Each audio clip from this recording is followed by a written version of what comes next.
Assalamualaikum warahmatullahi wabarakatuh. Perkenalkan, kami mahasiswa PPG calon guru Universitas Muhammadiyah Sumatera Barat yang beranggotakan Saya Alasa Cynthia, saya Ella Susti, saya Amelia Putri, saya Ratna Dewi, saya Ayulan Kuniansi, akan mempresentasikan dasar-dasar pendidikan Ki Hajar Dewantara, yaitu kodrat alam dan kodrat zaman.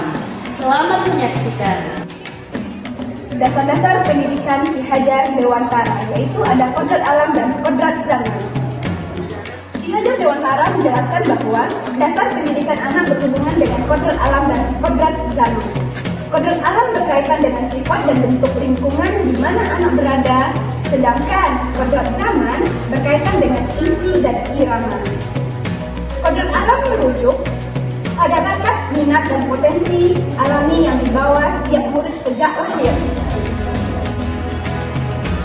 Kodrat alam memahami keunikan setiap murid, di mana kodrat alam merujuk pada bakat, minat, dan potensi alami yang dibawa setiap murid sejak lahir.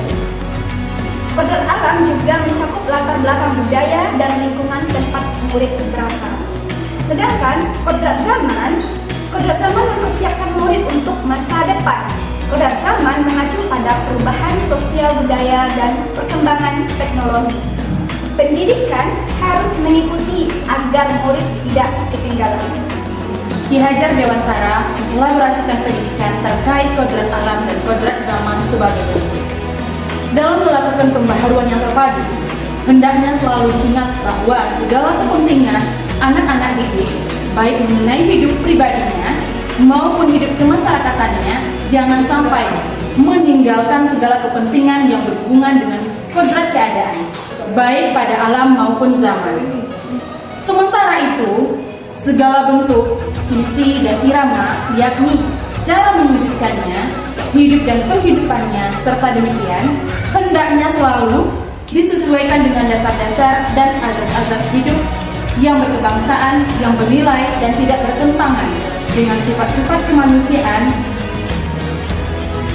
Mengenai pendidikan dengan perspektif global, Ki Hajar Dewantara mengingatkan bahwa pengaruh dari luar tetap harus disaring dengan tetap mengutamakan kearifan lokal sosial budaya. Oleh sebab itu, isi dan irama yang dimaksudkan oleh Ki Hajar Dewantara adalah muatan atau konten pengetahuan yang diadopsi sejatinya tidak bertentangan dengan nilai-nilai kemanusiaan dan konteks sosial budaya yang ada di Indonesia. Kekuatan sosial budaya Indonesia yang beragam dapat menjadi kekuatan kodrat alam dan zaman dalam mendidik.